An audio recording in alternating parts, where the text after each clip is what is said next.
This video is powered by the pros at Pascal Air Plumbing and Electric. Arkansas owned, Arkansas operated. GoPascal.com. The number one question, it seems to be year in, year out about any football team is the backup quarterback or the guy that they want or the most. Malik Hornsby entering the portal, Cade Fortin out due to eligibility. You got Hudson Card, Jacolby Criswell, Haynes Keene. Who are some notable quarterbacks that you think Arkansas and Kendall Briles and Sam Pittman are going to pursue this offseason? Well, I mean, it could be any of those three. I mean, Jacolby obviously is a one that comes to mind just because he's from the state of Arkansas. He was offered by Chad Morris and the staff. Now, as far as being recruited to Arkansas by that coaching staff or Chad Morris, that's a different thing. He really wasn't recruited. He was offered, and then Coach Pittman tried to come in and try to change his mind, but that had already been done with North Carolina. So I think you keep an eye on him if he jumps into the portal. And obviously there's other guys jumping in the portal too. So right now, I mean, Criswell is the one that would be obvious just because of his ties to the state and him, being from the state and his brother Drew Greenlaw playing for Arkansas. So I'd keep an eye on him, but I think there's other possibilities too. So you mentioned Chris Wells. For those unfamiliar with that name, you mentioned the connection with Dre Greenlaw. Kind of enlighten us on who that is, Richard. You talking about their relationship? Yeah, you're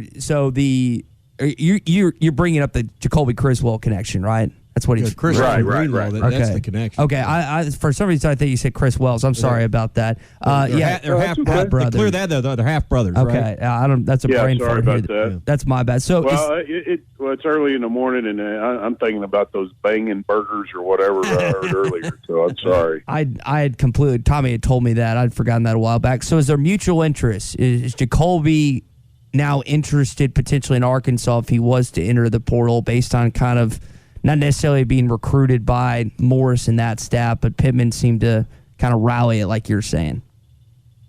Well, I mean, I guess we're going to find out come, pretty soon if he jumps in the portal. If he jumps in the portal, I'd keep an eye on it.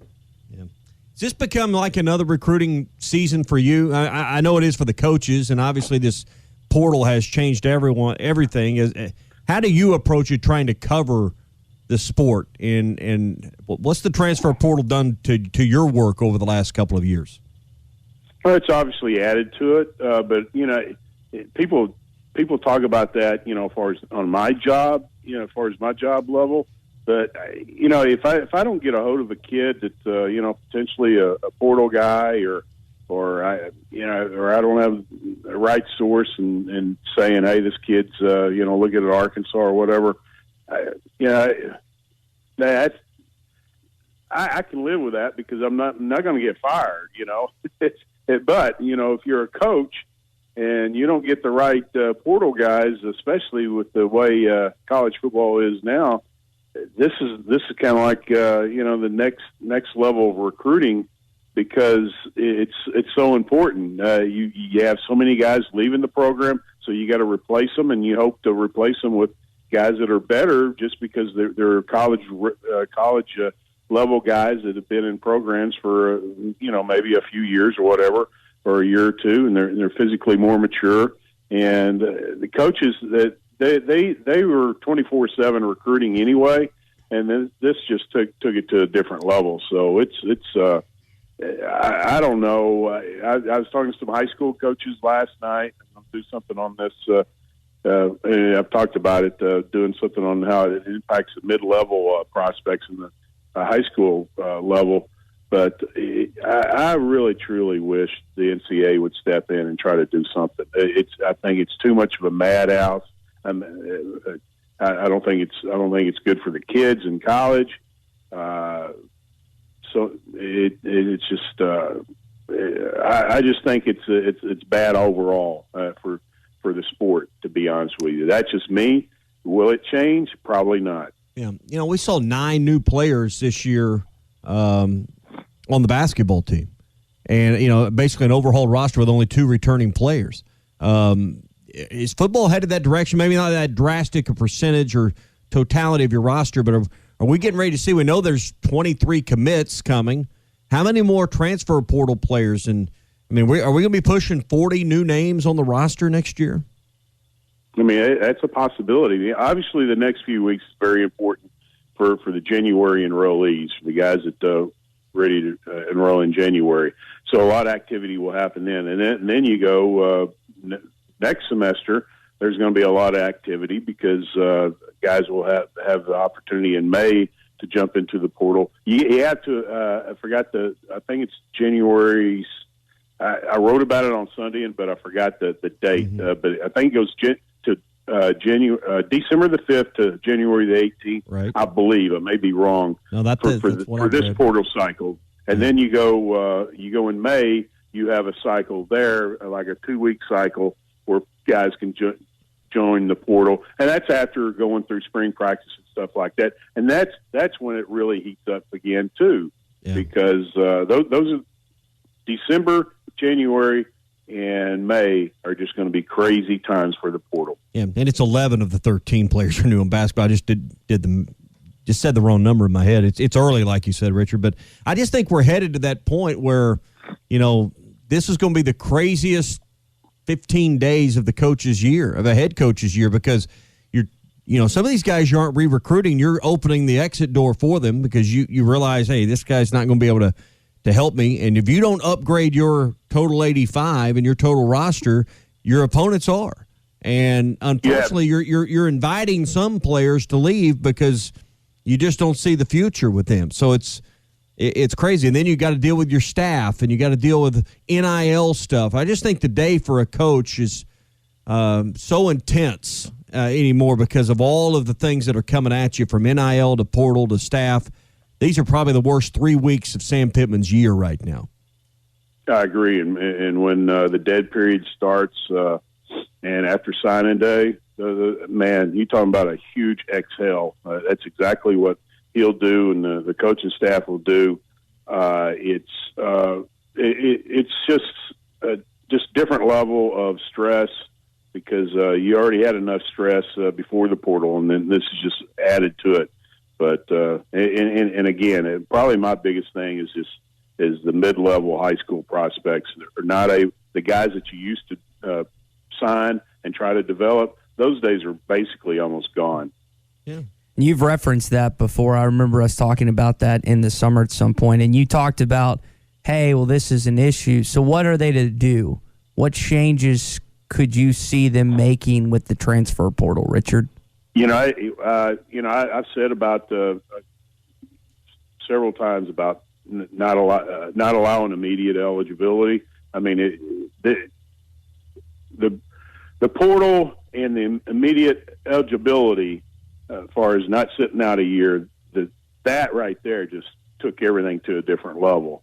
I just tend to think that, when I was 17, 18, 19, 20, 21, I didn't have the life experiences to make a lot of the decisions that some of these kids are having to make. And a lot of them are kind of knee-jerk. Now, I get it. Some kids are encouraged to leave. Other kids are not. The kids that are not, it's I don't know. It's something that I just don't think that you're teaching this generation the right way to do things. And I've talked to many of high school coaches and college coaches about this, and that they agree on that. One of the high school coaches brought up a good idea last night.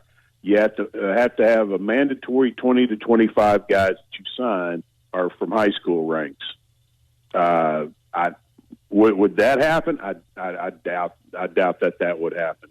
But I mean, that's something that high school coach told me last night, and I see that, but at the same time, you're kind of hamstringing, college coaches from really doing their jobs because everybody else is going to the portal so hard, and you're needing to fill in spots, and the longevity of a college coach, as far as first time college coach, or you get a new job. Excuse me. It used to be 4 or 5 years. It's 2 or 3 years now.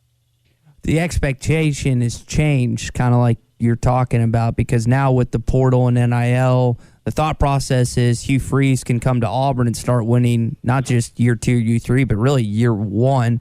So how does, if you have the NIL resources, how does that ramp up the portal usage from what we saw as it started to where it could be in the next year or so? Yeah, it is definitely. There's guys going around shopping for better deals. There's no doubt about that, and some of it's coming from their family or their uncle, or urging that. And you got to be careful in that situation. You may be going from a playing situation where you may be sitting just because you want some extra money. And I get it, and the money can be very, very, very good, but you really got to be careful about that and have the right people in your circle. Yeah. It's championship weekend in college football with conference titles being decided. It's also state championship weekend in our state. The 2A, the 5, the 6, and the 7A championships of this weekend. A highly anticipated matchup, I think, that, brand names, if you will, in high school football. Greenwood versus Pulaski Academy in the 6A championship game. You got Bryant taking on Bentonville, and can the 7A West, stake their claim to a title again against a Bryant program that's, the definition of a dynasty? What's exciting you this weekend in those matchups at War Memorial? You mentioned to the matchups that I'm pretty excited about. I'm excited about Parkview and Shiloh going against one another. It's anytime you have state titles on the line, usually the matchups are very good and the games are very good. So and you mentioned a couple things as far as Bryant just being kind of like a dynasty, and they are. What Coach Buck James has done at Bryant is just amazing. It's amazing how you can win, with such consistency, and especially at the highest level. But those are obviously those games. All of them are going to be good. I mean, the 2A matchup, I think, is going to be a good one too. Who are the players to be watching this week? A lot of people will be there, but there'll be a lot more watching on AETN this weekend. Who are the players you should zero in on those 4 games? Well, definitely the Bentonville Bryant game. You're going to be looking at Joey Sua, who's committed to Arkansas, the offensive lineman for Bentonville. Then T.J. Lindsey, the defensive lineman, number 9 for Bryant. He's a 2024 kid who's got numerous offers, including Arkansas. Greenwood, Kane Archer, if he plays, he's kind of like a backup right now, but he's a 2026 quarterback who has an Arkansas offer. And Pulaski Academy's got numerous guys that I really like. The tight end, his name escapes me. He's a junior. He's been kind of compared to Hunter Henry a little bit. Not saying he's going to be that, but he definitely is very talented. I think it's interesting that you've seen some of the private schools, or all the private schools, move up. Shiloh Christian, PA, Harding Academy, and the 4As in the semifinals. All are doing very well. And the idea was with these equity points, they'd move up. It'd be, maybe more difficult for them to get to this point. But Richard, we're seeing the success for Shiloh and PA right away in getting to the title games in their newer, higher classifications. You look at what that, at that situation, there's several things that come into mind. Funding from the schools, just how focused they are on athletics and the support that they give their coaches, but also education. A lot of parents want their kids to have a quality education. Not saying you don't have that in public schools, but in the private schools, they may cater to certain areas that you want your kids to be addressed academically and socially, and I think that's what helps makes them so attractive. And obviously, when they have a history of of good football, that attracts other athletes too. So it doesn't surprise me. Richard, last thing from us. Where's Kevin Kelly going to land? I don't. I haven't really checked in with Kevin lately. I mean, I hear him on the radio, and I mean, he seems to be doing pretty good in real estate. But football coach is a football coach, so who knows? Who knows? But when you've had as much success as him in his career, you're always going to be a wanted commodity. So it will be interesting. We'll leave it there, man. Appreciate the time. We'll talk next week. All right, guys. We'll see you. Have a good one. Football is back, and BetOnline remains your number one source for all your football betting needs this season. You'll find the latest odds, matchup info, player news, and game trends. And as your continued source for all sports wagering info, BetOnline features live betting, free contests, live scores, and giveaways all season long. Always the fastest and easiest way to bet on all your favorite sports and events like MLB, MMA, tennis, boxing, and even golf. Head to betonline.ag to join and receive your 100% welcome bonus with your first deposit. Make sure to use the promo code BELIEVE to receive your rewards. That's BLEAV. Bet online, where the game starts.